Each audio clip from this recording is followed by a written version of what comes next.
Poor Ritsu. It's over. Rightstuf it's gone. Rip. Rip. Rip Rightstuf.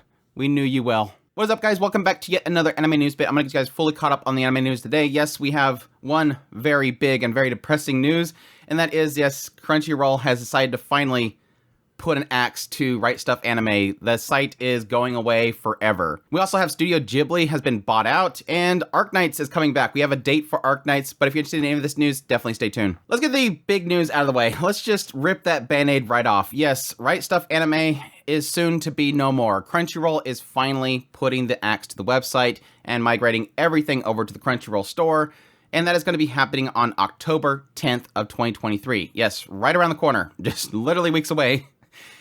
This is unfortunate news. As I've stated before, very expected news. I think when they first announced the buyout last year, I said at that point, whenever they say nothing's changing, everything's staying the same, RightstufAnime is going nowhere, it's always a year later, suddenly things start happening. And while I'm off by a month, that came true. Yes, pretty much over that period of time, over the last year, it's been pretty much them migrating everything over. They're changing systems over. Even my email correspondence has changed to crunchyroll.com. Rightstuf itself, it as a company, is going to eventually get completely wiped out. They obviously believe that the Crunchyroll brand is much bigger. They want to consolidate everything to one brand. And that means necessarily, yes, they don't want to have Rightstuf name there. They don't want that to be their legacy. They want it to be Crunchyroll. And as I've stated several times before, whenever you bought things from Funimation, whenever you bought things from Crunchyroll, in a lot of cases, it was being shipped from Rightstuf, even before they bought out Rightstuf. That was the whole reason why they probably bought Rightstuf. If they're handling all of our shipments and they're handling our warehousing, why don't we just buy them? And that's pretty much what happened. So pretty much everything besides things that were being imported and stuff was already being done by Rightstuf. They bought out Rightstuf, and now they want to make sure that everything is kind of consolidated to their platform. Yes, I'm pretty sure all the employees and the warehouse itself that is Rightstuf is going to remain there. It's not like they're taking down that entire facility. It's just a brand change. And so that's why, even though there's a lot of upset happening right now, it's like, why are you guys upset now? Because it's already happened. All these people going, oh my gosh, this is why I hate Crunchyroll. It already happened. Crunchyroll already bought them. They already changed everything over. It's just they're finally going to change the URL from Rightstuf to Crunchyroll. That's really the only thing that's really changing here. Yes, there's the obvious fear that RightstufAnime had such great sales and Crunchyroll's site never really had sales like that. That's a thing of the past, unfortunately. I've been honestly seeing over the last few years, the Rightstuf sales have been chilling out.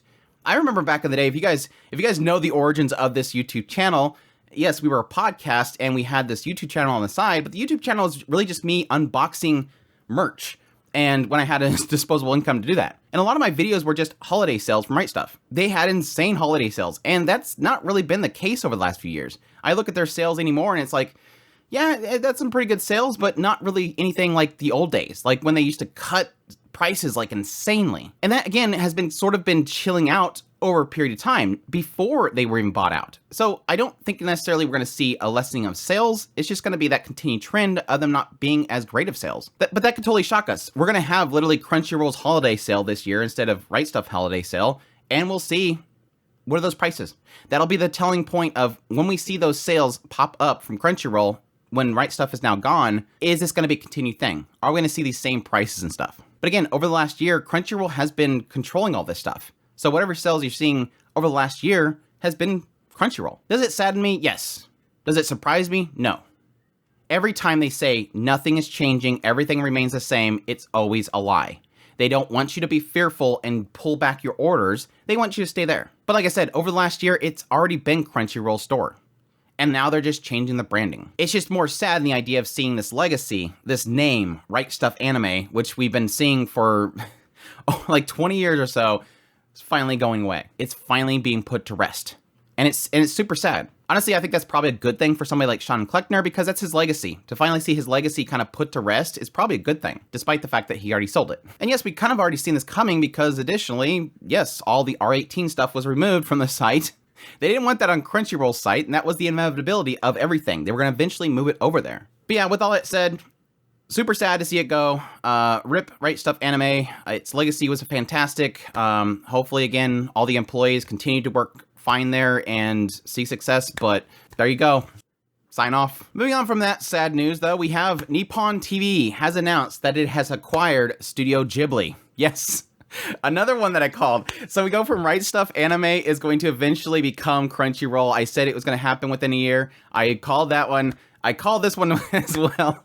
Yes, for those that missed it a while back when they had that whole statement saying that Hayao Miyazaki is not retiring after this film, I said a joke pretty much, but I was pretty much truthful about it. This idea that they're possibly saying that because they're about to get bought out. Typically, there's no reason why they have to say anything. But them saying it is almost like them saying, okay, Studio Ghibli still has value. It's not because this film's out and it's Hayao Miyazaki's last film. It doesn't mean Studio Ghibli has no value. They were trying to make sure that people still believed it was worth a lot of money. They wanted to keep its stocks up. Why? Because they knew Nippon TV was going to buy them, and I think they wanted to keep that value up there. Yes, sure enough, Nippon TV has acquired shares and has announced that they're going to make Studio Ghibli a subsidiary of Nippon TV. So, there you go. Again, not much of a shock there. It kind of makes sense because we've had a lot of discussion over the last, 10 years about what was going to happen to Ghibli. This idea that Hayao Miyazaki is not going to last forever. He's gonna keep working at his desk, smoking his cherry cigarettes, never going away. But what happens to Studio Ghibli after that? And I honestly, over the last 5+ years, I've been pretty much writing off Studio Ghibli as an inevitability of it just disappearing. And I felt like at times it felt like that was the case. Then Hayao Miyazaki would pop back in and say, I'm making another film, and then it would pop back up. And yeah, I've heard them mention several times they've been approaching Hayao Miyazaki's son, Goro, several times saying, hey, take over the company. And he kept saying no. I think there was statements that Hayao Miyazaki himself didn't like the idea of Goro taking over it. And Goro, seemingly, either himself or the fact that he wanted to respect the wishes of Hayao Miyazaki, didn't want to do it. He's not like Tezuka. It's not like Tezuka where his son is using AI to keep zombifying his father.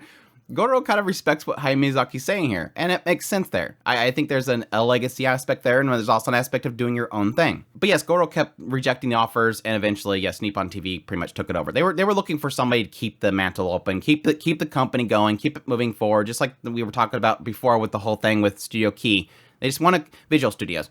They want somebody to kind of keep the company going. And they've been in relationship with Nippon TV for a long time now, so this is not a new thing. I think Nippon TV has been talking about buying them out for quite a while now, so it's an inevitability. Again, one of those aspects that come there. And again, similar to what I said with Crunchyroll and Rightstuf, they use the usual statement of they respect Studio Ghibli's autonomy, and the studio will continue to focus on producing animated films, operating the museum and park. So again, another company buying out another company and saying, but we're not going to do anything to them yet.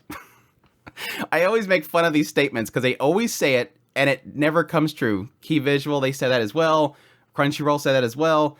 Everybody says this, nothing is changing, don't worry. And then a year later, we'll see. But yes, that's Studio Ghibli, which, again, is kind of a good thing, honestly, because we don't even know if we're going to get any more films out of Hayao Miyazaki going forward. And that's honestly what most people are kind of looking out for. At the same time, Nippon TV can keep a lot of those properties and stuff alive going into the future. But we'll see what goes from there. Maybe they're going to start cracking the whip at Hayao Miyazaki and telling them to work harder. Anyways, moving on, the official website for Tales of Wedding Rings has revealed that its series is going to premiere in January. So, winter show, I think that's probably a good timing there. I honestly would probably expect a spring show for it, but whatever it is. I kind of enjoyed the manga at some point. It got really repetitive and I fell off of it, so we'll see if the anime can do a decent job of it. Next bit, yes, as the shows are concluding, we got a few announcements for continuations of shows. Reborn as Vending Machine is going to be getting a second season, as well as My Happy Marriage is getting a second season. Additionally, Bungo Stray Dogs, when that one ended, they had a statement saying that it is going to continue. They even gave a stupid tease at the end of the episode just to say, hey, here's where we're going next. But for those that know, yes, technically they have surpassed the manga at this point, so unless the author tells them what they want to do with the next part of the story, it's probably going to be a while. Unless they're going to adapt something else or a side story or something like that, it's probably going to be a while. It's kind of similar to Made in Abyss. They announced another season. They already pretty much caught up to the manga. What else is there to adapt at that point? So we'll have to see. And finally, for our last bit of news, Arknights I'm so excited. The official website for Arknights Perish in Frost has revealed a new promo, which has announced an October 6th premiere. So we have yet another fall anime. We are now at 77, I think. 77 shows coming up in the fall season. It's getting so bad. I think I read somewhere it was announced that it was going to be an 8 episode, which was cool again. Similar to the first season, I like this idea of these shorter series. If they feel they can cover everything in that, don't keep pushing it to a core. If it fits in 8 episodes, it fits in 8 episodes. Additionally, they announced that Myth and Roy is going to be doing the OP, as well as Riona is going to be doing the ED. So, great stuff there. Cannot wait for it. Super hype. I loved Arknights. I will definitely be doing episode-by-episode impressions like I did last time. It seemed like the Arknights fandom and the people around that group kind of came in and supported me through the whole trip to it. Yes, I did play the game for a little bit. I kind of got to the point where I was like, you know what, I don't have the time for this because it needs your time. So I'll say it requires a lot of attention from you, and I just didn't have the time at the time, so I kind of put it off to the side. It's still on my phone. I just don't play it as much as I did. So anyways, I'm excited to see that come back. Just an absolutely fantastic series. If you have not watched the first season, please go watch it. It's super good. But I'll be looking forward to that. But that's it. That's all the news I have for you guys today. I hope you guys enjoy this news bit. If you did, make sure to hit that like button down below. Comment. Let me know what's the most interesting news in this news bit. Are you... if you don't say anything in the comment, if you have nothing to say, just at least comment saying, you know, rip RightstufAnime. But I hope you guys enjoy this video. If you like to support this content, I have a Patreon link, tips link, super thanks, membership button down below. Greatly appreciate it. It supports the channel. It means so much to me. Until next time, y'all take care.